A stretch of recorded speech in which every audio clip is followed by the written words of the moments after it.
Hi, welcome to SBR Videos. I'm Peter Loshak. It's week 7 in the NFL. This is Into the Weekend with BetDSI, where we get always very interesting background information from Brent, the headlines manager at DSI Sportsbook, about sharp action and public action that he's taken on various NFL games. Brent, the first game I have to ask you about, Jets at Pats. Now, in years past, when the Jets had crappy teams and they were a big underdog to the Pats, they were often one of those sharp, ugly underdogs that would usually wind up cashing. This year, they have a pretty impressive team, but they're still a big underdog, and the line has gotten bet down a little bit, but I could see that being the result of public action. I think I saw kind of like 9.5, 10 market wide earlier in the week. Now I'm seeing like 7.5, 8. Did the Sharps hit the Jets when they were a big underdog? First off, Peter. Yeah. Why is it whenever we have a couple losers on the show, you want to kick me in the teeth?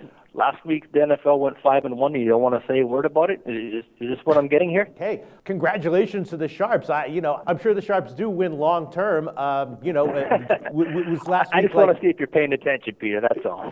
Yeah, no, I don't track the picks that you give us every week. Although I don't track them specifically. Although I remember, oh, that's a Sharp side. That was a non-public side. But so when the Sharps have a big week, is that good for you or bad for you? It's good for us. I mean, last week was good for us, and even when you talk about the teasers that we mentioned last week with it was Denver, Cincinnati, Arizona, New England, and I mean, we only busted up Arizona, and that's really all it took. I mean, we didn't get hurt bad at all by teasers, and everything else went quite well. So no, it was a good week for us. But let's jump to week 7 as you talked about, the Jets in New England, because this is a great game, kind of the Jets are a 7.5 point dog right now, total 47.5, and I've got some decent money, some very respectable money involved in this game. The line was up around 9 with New England, down to 7.5. I did have what I'm going to call respectable guys take the Jets plus 9, so that was definitely a side to respect. That's why the line's down to where it is.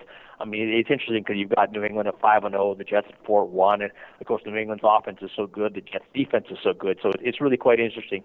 My count on this game is as you expect, almost about 2-1 in favor of New England. And again, that's mostly public-driven that as well. But if you look at the actual dollar volume bet on this game, it's pretty much even. Yeah, I mean, it slightly favors New England, but not as much as you would expect at all. So I do have a couple of big hits, respectable money on the Jets plus 9. Also the under there. Again, you figure the public's going to bet the over, and they are. My count's almost like 5-1 on the over, but my money's pretty much dead even as the under 49 was sharp there, Peter. We're sitting at 47.5 right now, Blues. And not a guy who, I'm not going to say the guy's on the list yet, but under 49 was a very strong bet. We're sitting at 47.5 right now. So, your typical public you're going to think is going to bet New England and the over. Well, so far the respectable money is on the dog and the under. That to me seems pretty telling because, if those real list guys, if there was real value there with the Jets as a big underdog, they would have hit that line, right? Well, it could be that they just didn't get it first. Oh. That can happen too sometimes. Right. All right. Then the next game I want to ask you about is Houston at Miami. Now, last week you told us that Miami was a big sharp side, and of course they wound up cashing very easily. But Houston's also off a big win, and I'm wondering if the Sharps are coming back on Miami once again for second week in a row. I do have what I'm going to call respectable money on both sides of this game, and again, it's all about the number. Right now we're at Miami minus 5 on a total of 44.5. I did get very good, what I'm going to call sharp money on Miami minus 4, even the money line minus 200 on Miami, and also they came back on Houston plus 5. Now, I'm still at 5, and the reason for that is my count is just so one side on Miami. Again, Houston just looks like a dog team this year, and Miami's one of those teams that even back in the preseason that people were expecting big things out of. So the coaching changes and the win and everything, so it's kind of popular to like Miami again, and so my count does reflect that. My number of wagers is almost 3-1 in favor of Miami, and my dollar volume favors them about 2-1. But again, I do have respectable money, sharp money on both sides of this game. Miami minus 4, minus 05, and Houston plus 5. All right, and then the third game I want to ask about Philly at Carolina. Philly, of course, is a very interesting team. As you told us at the beginning of the year, a lot of the sharp action that you took on futures odds did come in on Philly. They kind of were mediocre, though, lackluster ATS-wise to start the year, but they have now covered 3 out of their last 4 games, and you told us that sharp action came in on Philly last week, and of course that cashed. Now the Panthers also have been a covering team. They're 4-1 against the spread. Philly's on the road. I don't know. I could easily see sharp action once again hitting Philly here as a small road dog. Is that what happened? You could also see sharp money staying away from this one. Oh, I could see that. I could see sharp. I could see a really smart person not making one sports bet in his entire life. Yes, I could see that. Yeah, I mean, if at the start of the season we see, look at this game on the schedule and said, okay, one of these teams is going to be 5-0, and one's going to be 3-3. We probably wouldn't have guessed Philadelphia being the team that's 3-3, Right. but that's the case right here. My count in terms of the number of bets I've taken is about 2-1 in favor of Philadelphia. In favor of Carolina. My money slightly favors Philadelphia, but it's not really any big hitters at all. I don't have any sharp action involved in this game.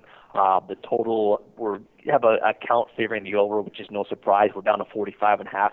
We did take, what I'll call a respectable bet under 46. So if anything, the only, pseudo sharp money came in, it was on the under 46. But in terms of the side, nothing really to report on that. Again, my count's 2.5 to 1s in favor of Carolina, and the money slightly favors Philadelphia. But it's not one of those, sharp public splits at all or anything of that, Peter. All right, so you've taken some action from respectable accounts, but nothing clearly sharp so far. Is there anything as of right now, Friday afternoon, that has stood out to you as a clear sharp side in the NFL Week 7, Brent? What can you tell us? Well, I'll tell you what, the fuggliest game of the week is this game in London. I mean, Yeah. they just got to stop scheduling games like Buffalo and Jacksonville in London. I mean, they're doing nothing for the sport at all, I don't think. And, I mean, the wagering volume suggests it as well. It's easily the game that has the fewest wagers on, of the week so far, and sharps are not involved in that game at all. So it's just kind of like just bad luck for the NFL, I guess. But well, that's interesting. But in the UK, the wagering volume on that game, I read an article where it's 20. The wagering volume on that game is like 20 times what it would be if it were being played in the United States. So, like at Ladbrokes, they're making a killing on it. Yeah, I mean, it's probably everyone who's going to the game who wants a piece of it, I guess, and everyone who's going to be awake for it. This week, I'm going to say the biggest sharp play that we have is clearly Detroit at home to Minnesota. Now, again, this is about the number. I mean, Detroit +3 -120. I have three different sharp guys. These are list guys who are on Detroit at that price. Also, the money line +120 on Detroit. Now, we're down to Minnesota -1.5 because of all that sharp action, but my count is pretty much dead even on this game, so I'm getting a lot of public money on Minnesota, which is kind of surprising. But the dollar volume definitely favors Detroit because of all the sharp bets that came in. So Detroit is probably the strongest side of the week. Wow. It seems like I've got an ugly game for you every week, and Tampa Bay's to play this week in terms of the action we've taken.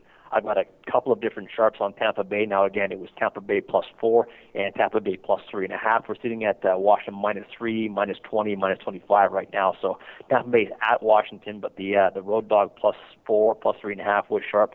And also in the under in that very same game, under 44.5 was sharp. I've got almost no money on the under. I guess the public doesn't really see these teams scoring a whole lot either. With the Cousins looking how he has, and Winston as well so far. So under 44.5 was a sharp play. We're down to 42.5 in that same Tampa Bay Washington game.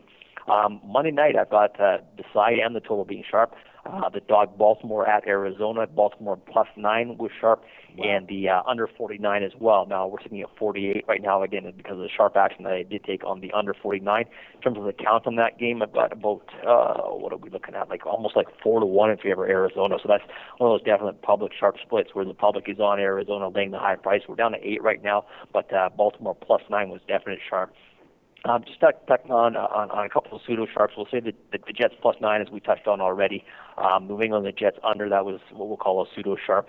St. Louis has got a lot of support too, again, from respectable money. Not the heavy hitters who are on the list, but St. Louis, they're at home to Cleveland. Line's up to 6.5 right now. Cleveland -4.5, 5.5, and 6 was all hit by guys that we respect. And the Carolina under as well. We talked about that as kind of like a pseudo sharp.